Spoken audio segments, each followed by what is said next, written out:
Thank you, Dr. McCormick, and thank you, Steph, for that hype up. Thank you, everybody else, for deciding to spend an hour of your Wednesday with me and allowing me to talk about something that I'm passionate about.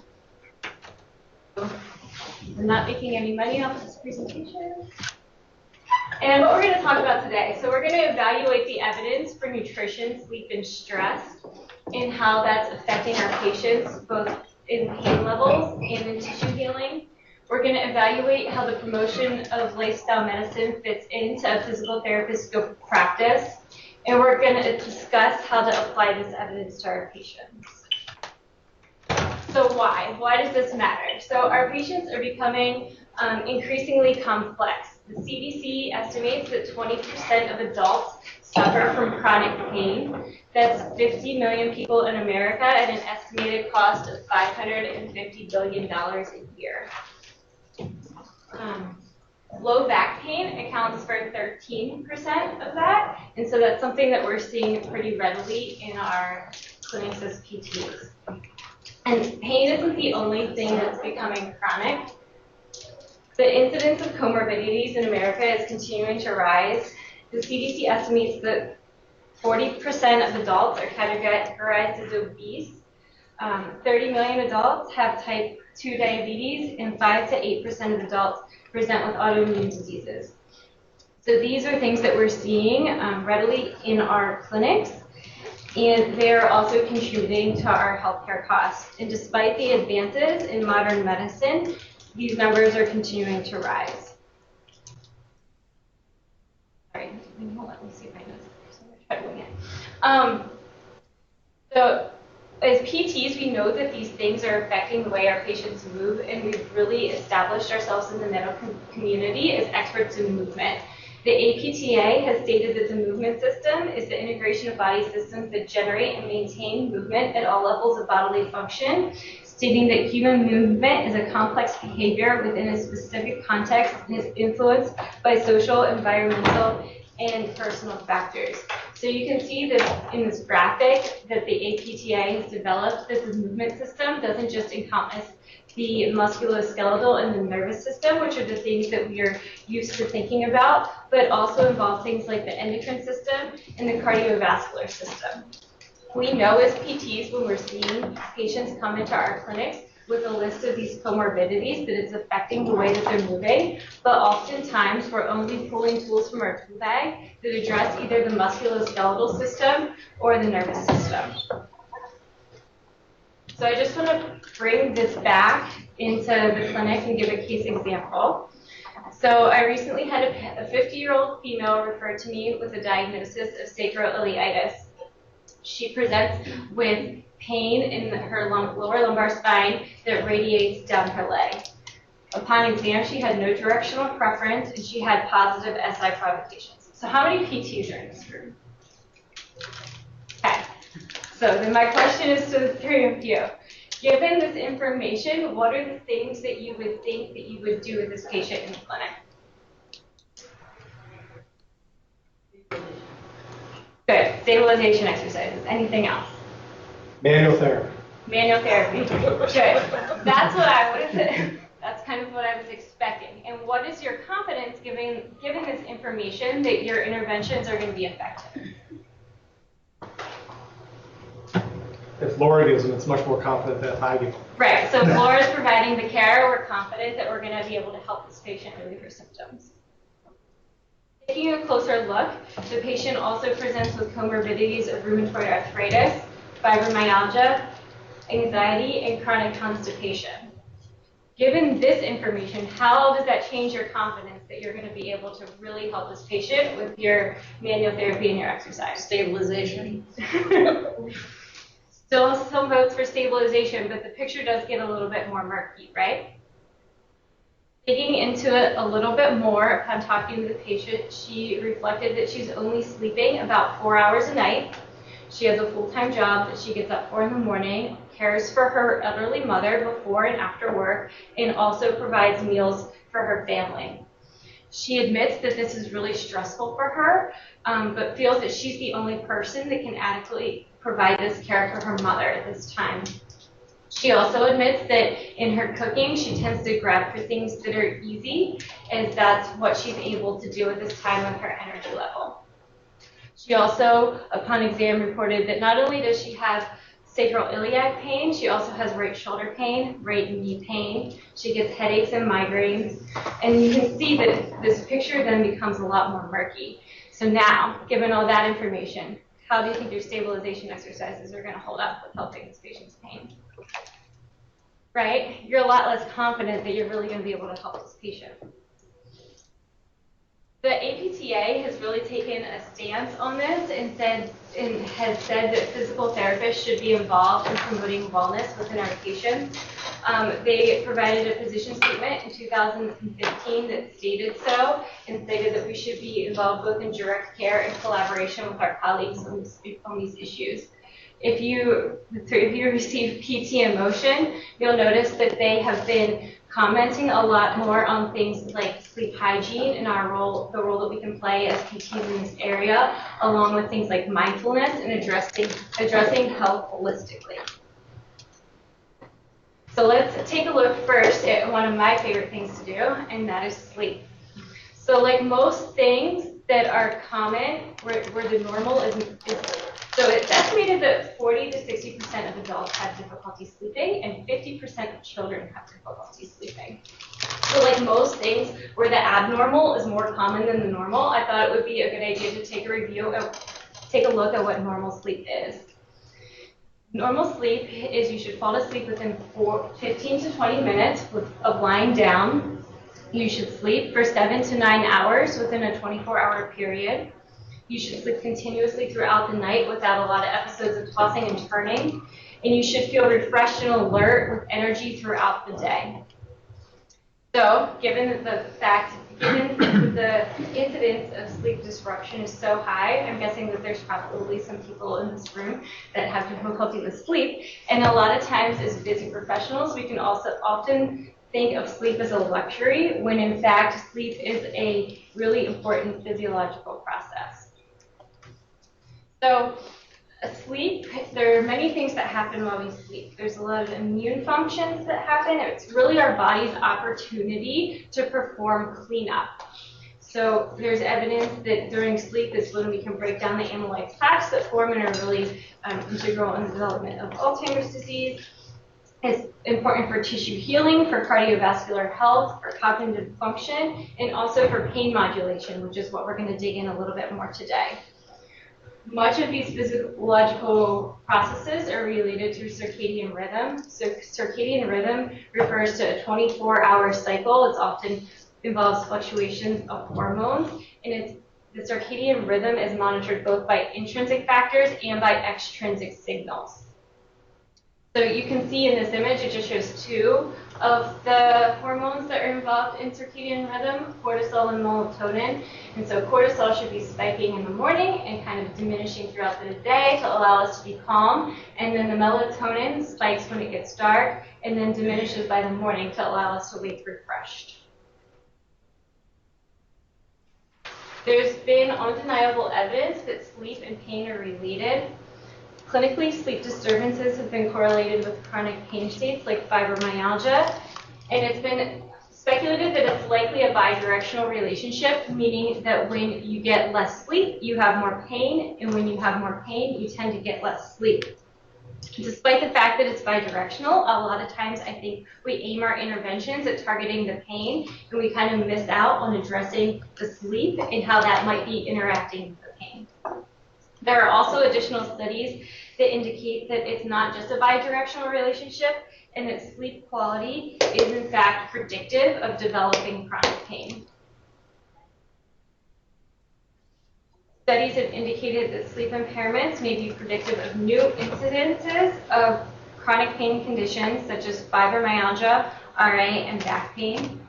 A six-year longitudinal study published in Sleep looked at baseline sleep habits of a cohort and then looked at how their health changed throughout the 6 years.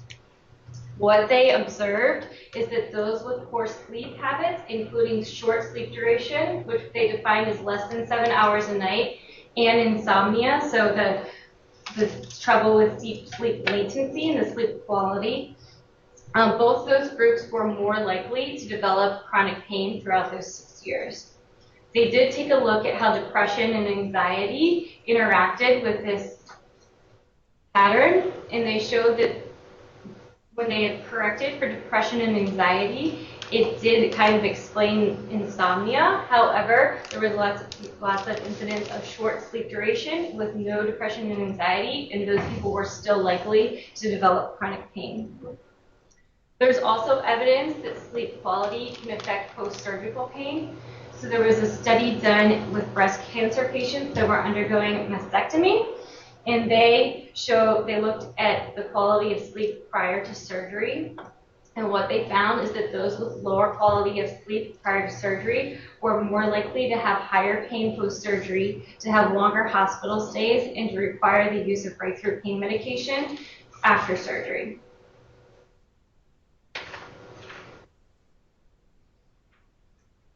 So the research has really tried to look at why this happens and why sleep relates to pain.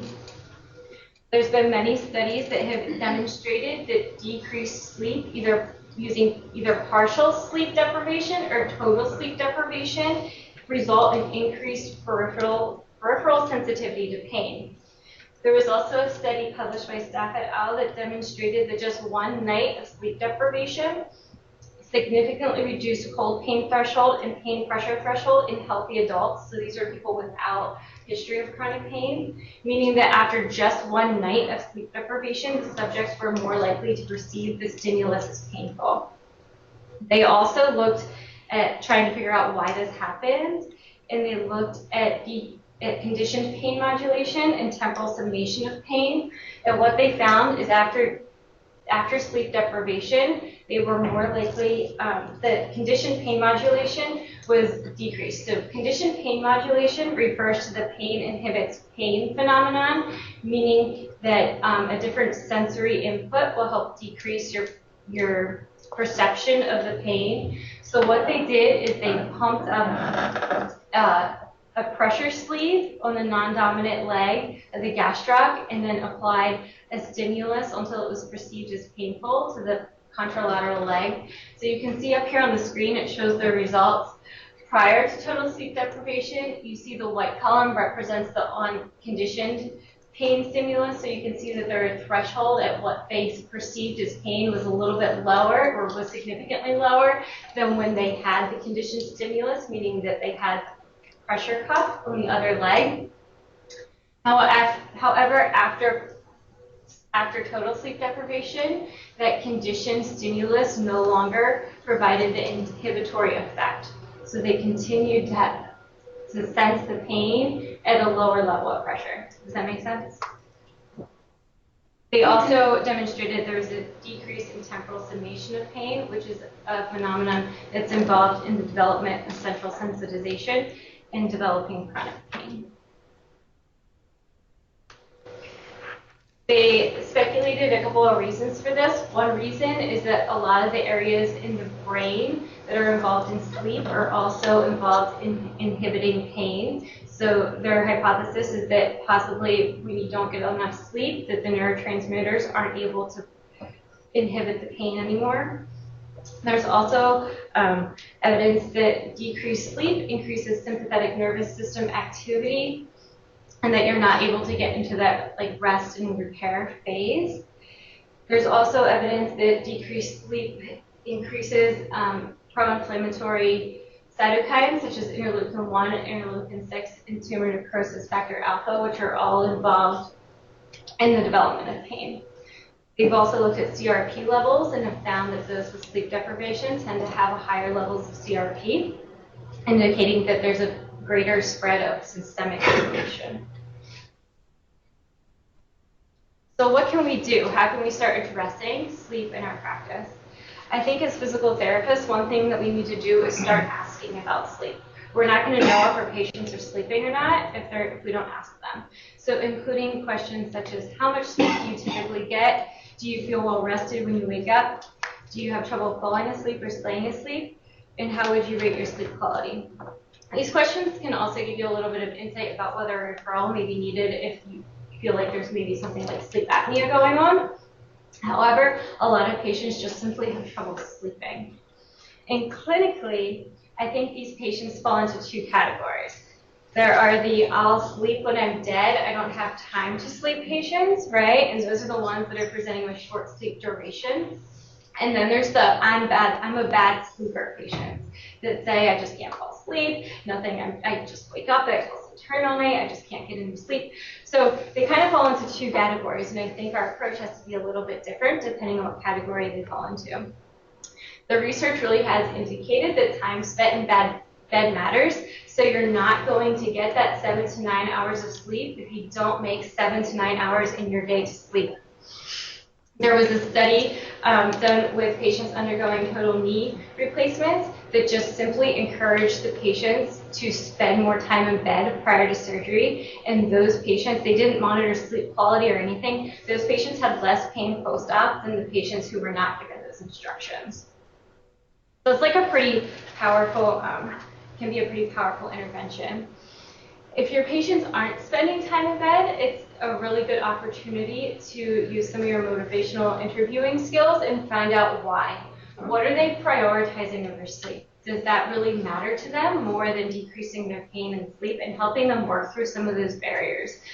I think, especially as physical therapists, we have the luxury of time with our patients. We have like 45 minutes usually about with each patient, which is a lot more than typically I think our colleagues get. So we do have a really good opportunity to help incite behavior change in this area. And then there are the people that are bad sleepers. So with this group of people, I think it's really important that we talk about sleep hygiene. So sleep hygiene are things like going to bed and waking up at the same time, doing quiet activity before bed, having a cool, dark sleep environment, avoiding caffeine and alcohol before bed, getting daily exposure to light during the day, and then decreasing it at night, and having some form of daily movement. Out of all of these, there's one that I think is probably the most important that most of our patients struggle with, and that's the getting the daily exposure to light during the day, and then turning off the screens at night. Screens emit a blue light similar to the sun, and what this does is it comes in through our eyes, it's processed through the suprachiasmatic nucleus, and it gives a message to our pineal gland to stop secreting melatonin. So the longer we're exposing ourselves to that light, the less melatonin we're secreting, and this becomes a problem if we are looking at a lot of screens right before bed. So inevitably, when I talk to my patients about sleep, the bad sleepers, if I ask, so what are you doing before bed, or what are you doing to try to go to sleep? They'll be like, well, I lay in my bed and I watch TV, right? So this is a big issue in our society. And so just educating them that might actually be inhibiting their sleep. Sometimes that's enough to get them to kind of turn off the TV during bed. Encouraging patients to do things like cover their blue lights on their chargers with electrical tape or get room darkening curtains can also help facilitate some of this melatonin release, because we remember that as it gets dark, melatonin should spike and kind of give us that nice calming hormone to help us go to sleep. So that can be an area of intervention that I think we're well equipped to provide. There's also another reason why people don't sleep, and that tends to be stress, which brings us to our next topic. So stress is the specific response of the body to any demand and can occur in response to positive or negative circumstances. So stress can be either physiological or emotional, and our body tends to have the same physiological response, whether it's something that we're physically facing or emotionally facing.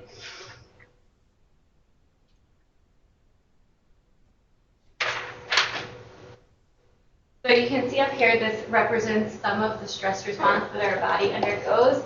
We tend to activate our sympathetic nervous system and have an increase in epinephrine and norepinephrine. This is a pro-inflammatory response that comes and it signals our body to put all the cytokines that it needs for tissue repair to that area. And there is then a secondary response of cortisol release. And cortisol is actually an anti-inflammatory hormone. And it induces things like increasing your blood sugar to allow your body to have that energy that it needs to face the threat at that time. However, there's some evidence that having sustained levels of cortisol release can promote the turning acute pain into chronic pain. This was a graphic published in the Journal of Physical Therapy in an article discussing this. So you can see at the top, it kind of represents, or the whole chart represents the pain response and kind of how it can go within our patient. So you have a stressor come in and you have that sympathetic response that you talked about. Patients that don't have any catastrophizing behavior or aren't under a lot of chronic stress will oftentimes adapt to this stress, and that will promote a healing pathway. However, if we have patients that have high levels of outside life stress and already have that kind of cortisol response, that can activate prolonged or excessive HPA axis activation, which can then actually lead to a hypocortisol response and an unregulated inflammatory response. So then these patients that have the injuries aren't able to deal with that injury like patients that don't have the stress. So how do we address this with our patients? One other thing I thought was interesting was that I was doing the research. So chronic stress leads to hypocortisol, which leads to unregulated inflammatory response. And this is just one of the downstream effects of that. I think there's many that we're still kind of uncovering. But that then changes the way tryptophan is broken down. So instead of breaking down into serotonin and the hormone that kind of helps us feel good, it has this byproduct of quinolinic acid, and quinolinic acid has been correlated with hippocampus degeneration. And the hippocampus is important in inhibiting pain because it helps with the contextual inhibition of pain. So an example of that is if you're walking on a trail and you feel like something hit your leg, you know from past experiences that it's likely nothing to be worried about because you've had things like sticks hit your leg in the past. And so then the hippocampus allows you to kind of inhibit that pain. Where possibly if you were actually bit by a snake in the past when walking on a trail, you might not have the inhibited pain, but most of us will have things happen throughout the day that will evoke stress responses that aren't really worth getting worked up about, and the hippocampus is kind of the part of the brain that helps inhibit that. But the chronic stress can inhibit the hippocampus's ability to do that. How this is presented clinically, there was a study done that evaluated baseline levels of pain in patients coming in to an urgent care center that had a non-traumatic orthopedic injury. And they looked at their baseline levels of stress and compared that to the baseline levels of pain. And what they found is that those with higher baseline levels of stress reported significantly higher baseline levels of pain. So you can see that this is causing our patients to feel the pain more than maybe they would need to. So how do we address stress with our patients? One thing that I think is important as medical providers is to really help our patients address the source of pain or of stress, specifically when it is pain. So encouraging our patients to take care of the stress when it's acute and not letting it enter that chronic cycle. That's one thing that we can do. Another thing is using your motivational interviewing skills to really find out what the patient is stressed about. Is it something that they can delegate? So like my case example, in the beginning, she felt like she had to clean her kitchen 3 times a day after every meal, and that was keeping her from going to bed earlier and causing more stress. I'm like, is that something you can have your teenage son do? Brainstorming ideas with the patients to kind of decrease the stress. I had one woman several years ago that I was treating for neck pain, and she did awesome with her specific exercises, increased her deep neck flexor strength. But she would come in and her upper traps would be like this every single time I would see her, and I'd be like, and I talked to her, what is causing this stress? Because it was obviously linked to stress. And she's like, my boss is really terrible, my job is really stressful. And she was near retirement age and actually decided to quit her job because the neck pain was so so inhibiting in her life, and she was in a position that she could do that. Now, obviously, not most of our patients are able to just quit the stressors in their life, but there are things that we can do to encourage them to change the physiological response they're having to that stress. And two of those things are breath and mindfulness. Take a look at breath first. The literature has indicated that pain and breath are a bidirectional relationship once again, meaning that they give each other information. So even just the thought or fear of pain has been shown to increase your respiratory rate and decrease the depth of breath that you're breathing. This signals through our vagus nerve that we should maybe elicit a further sympathetic response, and so that kind of it starts the cycle that way.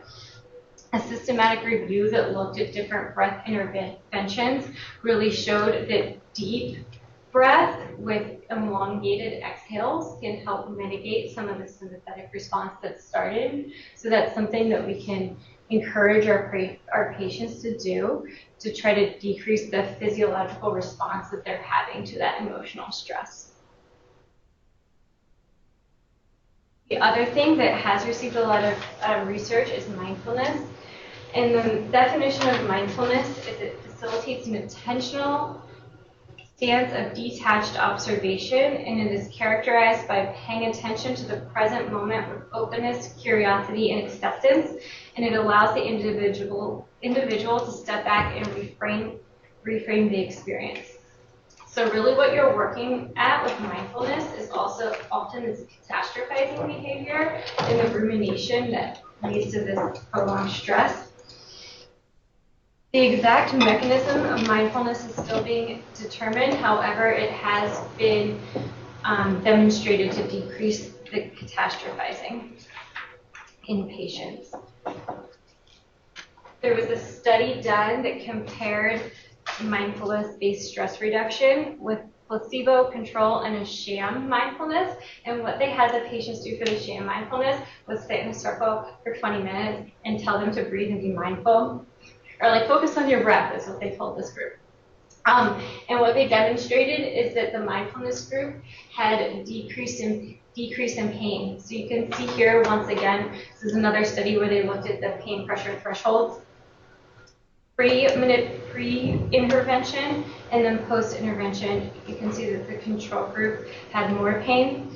The placebo group had a decrease in pain. And what they did for the placebo group was they rubbed Vaseline on their legs and told them it was lidocaine and it was going to help their pain. So you can see that just telling the patients that it's going to work sometimes does. There's that placebo effect.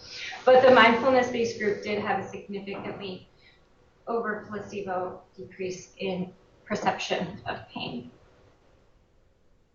A systematic review looking at interventions that included mindfulness found that there was a significant effect in mindfulness meditation on pain outcomes.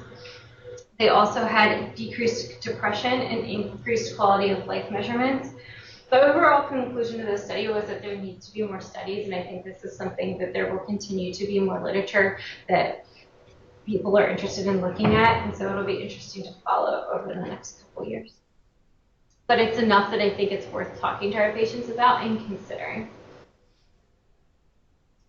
So just to kind of bring it back to the big picture of what patients are dealing with, we have the pain, which can affect sleep quality, and sleep quality, which can interact with pain, and stress, which can interact with sleep, and also interact with pain. So it kind of gets to be this messy web of things that patients are dealing with. And there's one other thing that I think contributes to this web, and that's nutrition. And of all three of these things, I think nutrition tends to be the most controversial. And I think there's a number of reasons for this. What we feel about nutrition as clinicians is also often highly influenced by our personal experience with nutrition. Most of us have learned more about nutrition from the diet industry than from actual schooling. The diet industry, which was, by the way, a $75 billion industry in 2019, has very much given us the message that a calorie is a calorie. Every calorie is even. And the purpose of dietary interventions is often touted solely for the purpose of losing weight. And we tend to not consider the other things, the other chemical interactions that food is having in our bodies. So how does nutrition, another thing, I think that there are things that we can all agree on in nutrition.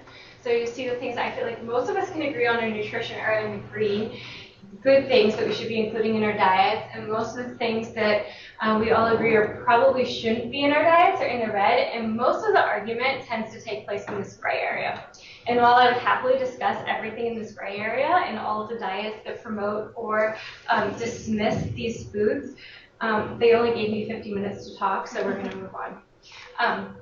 I think that also most of our patients are eating a lot of these things in the red and not including a lot of these things in the green, which can really affect their pain. We're going to take a look at that in a minute. Just a word on scope of practice for physical therapists with nutrition. The APTA has stated that nutrition is within our scope of practice and that physical therapists should be able to screen and provide for information on diet and nutritional issues with patients and within the community. Just a disclaimer though, nutrition is a little bit more of a tricky issue. Who is and isn't allowed to provide nutritional information to patients or anybody is dictated by the Dietetics Practice Act, which varies from state to state. So right now in Pennsylvania, the Practice Act is pretty lenient as to who can provide nutritional advice, but it's worth checking if you're in a different state and always just being aware of what you're able to do. It's also worth noting that as physical therapists, we've really embraced the idea of personal scope of practice, meaning that there are things like women's health that not the average physical therapist might be comfortable performing those exams or giving that advice. So the same can kind of be thought of as nutrition, that it might be something that we want to be careful about the advice that we're giving if it comes from personal experience and not from true evidence or continued learning. With that being said, there was another reason that I think it's really hard to determine, the perfect diet for everybody is it's really difficult to do randomized controlled trials in humans, having them stick to like this perfectly planned diet. We can, however, do this in animals, and so we do have a lot of animal evidence that shows how different foods and macronutrients affect pain perception. So there was one interesting study that I found that used mice, and what they did is they divided the mice into 3 groups. One of the groups received what they touted as a standard American diet, which included a high level of processed carbs, omega-6 polyunsaturated fatty acids, and trans fats. In opposition to that, they fed some of the mice their regular diet, which they didn't actually say what was in the regular diet, but they did mention that it was higher in protein than the other 2 diets. The third group, they fed what they called an anti-inflammatory diet, and this diet was a low glycemic index diet that was higher in omega-3s and also included an antioxidant blend. And so they fed the mice this diet for 15 weeks, and then they gave the mice an inflammatory injury and looked at how their pain recovery, the trajectory of their pain recovery. One thing that they did do that was kind of interesting is within the standard American diet group, they then divided that into 3 groups and switched the mice after the injury, so that the mice that were eating the standard American diet prior to injury, some of them were actually eating the anti-inflammatory diet after injury. And this is a graph of the results. So you can see here the standard American diet the whole way through is represented by the red dots, and they had the slowest recovery time in withdrawal threshold in both males and females. That one of the interesting things that they did find was that the group that they switched from the standard American diet to the anti-inflammatory diet actually had recovery times quite similar to the anti-inflammatory diet. And they actually recovered the fastest out of all of the groups. So I think this is really encouraging information because it shows that even if our patients were eating, a standard American diet prior to injury, if they are willing to take up the challenge of changing their diet post-injury, there's a lot of, they can see a lot of improvement even just in that phase.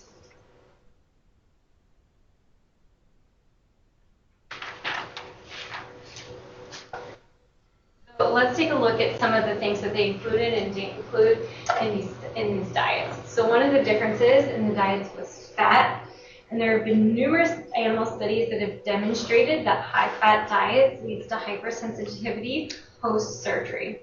One study that I read said that the low-fat diet group had an average of 15 days of recovery time in comparison to the high-fat group that had 23 weeks of recovery time. So it's a pretty significant difference.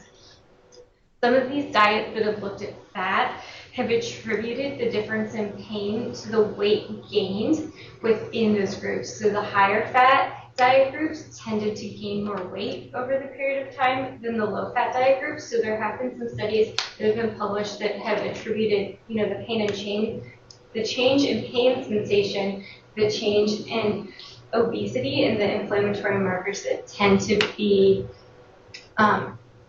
promoted by an obese state.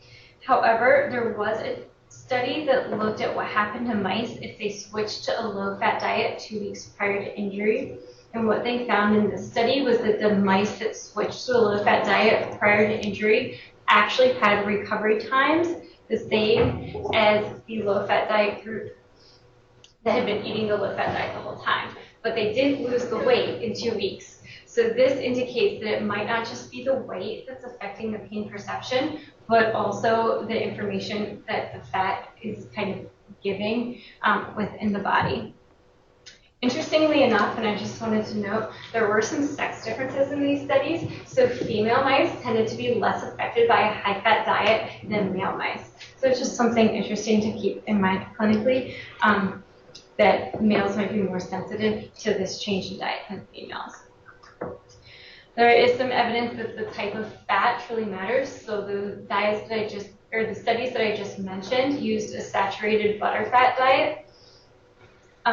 There have been other studies that have looked at omega-3 fatty acids, and what these studies have indicated is that there's that the omega-3 group had less pain and less hypersensitivity after the injury than the control group. So I think that really kind of tells us that the type of fat that our patients are consuming really matters. And one of those things that matters is the omega-3 to omega-6 ratio. So I had a hard time finding an ideal omega-3 to omega-6 ratio in the literature, but some have said that it should be about 1-to-1 and might vary depending on what kind of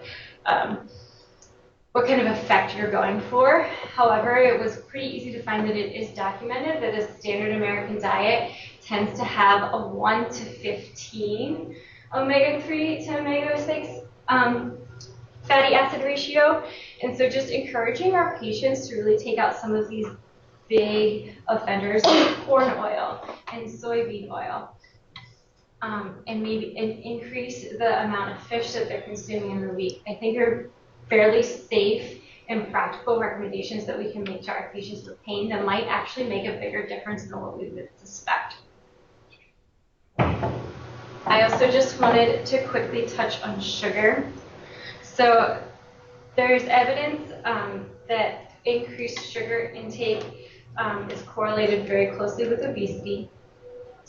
Sugar intake in westernized countries has been found to be between 13 and 24% of our daily intake in comparison to the 5% or less recommended by the World Health Organization.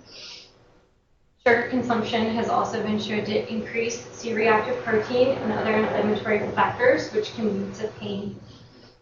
And it also affects our insulin response and tends to have promote unsteady blood sugar, which can also be a source of stress to the body. I mentioned this because many of our patients will know to avoid sugar for the weight purposes, but they might not make the correlation that the sugar can also be contributing to the pain. And most patients that are overweight, they know they're overweight, and they are not necessarily motivated to change their behaviors based on that. However, sometimes just adding that layer of this could be affecting your pain can give them a different direction to kind of approach behavior change from. I also just wanted to touch on the concept of nutrient density. So the first study that I mentioned with the mice that were fed the anti-inflammatory diet, the antioxidants that were included were things like resveratrol and sulforaphane, which are found in higher amounts in vegetables. So sulforaphane is found a lot in cruciferous vegetables. Resveratrol is found more in dark vegetables like grapes and berries and red wine. But so encouraging our patients to really eat fruits and vegetables, again, they will know that they have lower amounts of calories, but that might not necessarily motivate them, touching on the fact that these foods contain compounds that are really going to help your body fight the inflammation and decrease your pain. It's just another way of framing it with our patients. So here we have what we're left with, the web of lifestyle factors that can affect pain and how they interact with each other. There's a lot of studies that I didn't get to include based on time for this presentation, but a lot of things that really indicate that circadian rhythm that I mentioned at the beginning really matters, affects the way that we eat food, and also the way that we eat food, our timing food can affect circadian rhythm. So you can kind of, once you start researching, you can keep going and seeing how this is really all quite connected. But it begs the question, where do we begin, right? So the patients that I talked about at the beginning, how do we start making these behavior changes with her? And I think one thing that we can really step up and do a little bit more as health professionals is really use some coaching skills. So first of all, we have to ask our patients these questions and be interested in what's going on and be attentive, I would say, to what's going on in their lives outside of our clinics that are affecting their pain. So you won't know if you don't ask. And then also working on using some coaching principles and tools within our practice. So coaching is defined as this patient-centered interaction that helps patients define goals that they want to reach and helps identify barriers and brainstorm collaboratively to come up with a plan to help that patient meet the goal. It utilizes tools such as powerful questioning, so things like, so you tell me that you don't have time to sleep. What are you doing instead of sleeping? And letting them really reflect and answer on that. It helps identify barriers, and once again, using some collaborative brainstorming, if the patient feels like they have no idea about what things they can change, you can offer up a few solutions, a few things that you might see as solutions, and allow them to kind of select from that. There's some advantages to this. It makes the patients feel like they have autonomy over their health. It also allows them to develop a set of skills and tools that they can then draw from if they have like an increase in their pain later down the road. So it develops confidence in that way. It also can help decrease practitioner burnout. So instead of having to make the decisions about what your patients are going to do all day long and making the choices for them, letting them pick can kind of help decrease some of that decision fatigue that you might feel. So once again, back to this, I would say, where do you start? Talk with the patient and let them pick. For the case example at the beginning, I usually talk to my patients about these things if I feel like it's indicated during the initial evaluation, and I'll let them decide, is there something that you want to work on in these areas? So one thing that she said is, I think I can try to get more sleep. So we talked about how she's going to have her son help her clean up the kitchen at the end of the night so that she can get to bed a little bit earlier. So she did that. She came back. She told me, she's like, I have more energy. So then, you know, when I'm talking to the patients while I'm doing my normal PT interventions, while they're exercising, while I'm doing my manual therapy. And she said, you know, I'm going to try to change my diet. So what she did, I did some education on sugar. And she decided to try to cut down on her sugar and increase her vegetable content. She also, kind of on her own, actually came up with, I'm going to try to incorporate more fish into my diet. So she's been doing those things. And it's kind of snowballed into now she's doing all these behavioral things that are helping to decrease her pain. Does she still have flares? Absolutely. There's still life stress that she's dealing with, but it is helping to help build her resilience, and I think will really help with long-term outcomes as far as pain. The final challenge, you can't always make your patients do what you want to do, what you would like them to do, I would say. But you can have autonomy over your own health, and one way to really promote confidence in promoting these lifestyle factors is to implement them yourself. So starting to take really good care of yourself, and then hopefully your patients will kind of see that and want to implement those things as well. What questions does everybody have?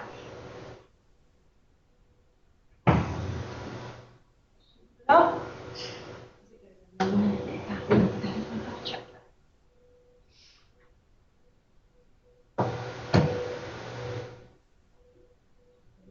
questions.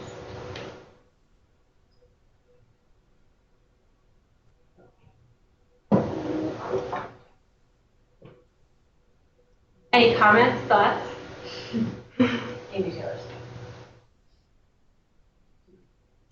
I would just say, as a physician, I think it was very helpful to think about the pain aspect of it. Because a lot of times we're talking to patients about their chronic disease issues, so they've got hypertension or they've got diabetes, but pain is a great, unfortunately, it's a lever that you might use in your motivational interviewing. So I appreciate all these studies that you brought out, tying those lifestyle changes to pain, not just to their health outcomes. So I thought that was really cool. Yeah, pain tends to be quite the motivator for some people, and unfortunately, it oftentimes takes patients getting into that chronic pain kind of rock bottom spot before they're willing to talk about these things. But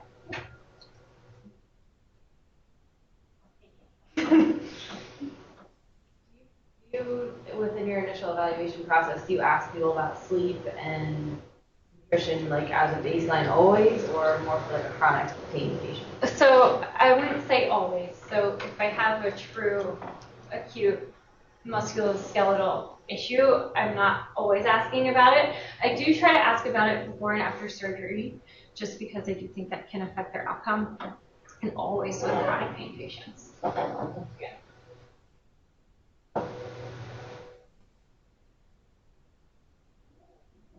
Well, thank you for joining.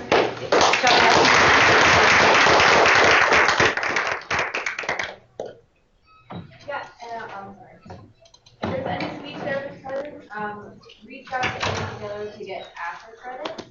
And everybody else, there will be an email being sent out from the as far as Amy credit. And those of you that are here, make sure you sign in and sign back out, and then you'll get an email with the relearning complete. Thanks, everybody. I said we're not leaving before 3.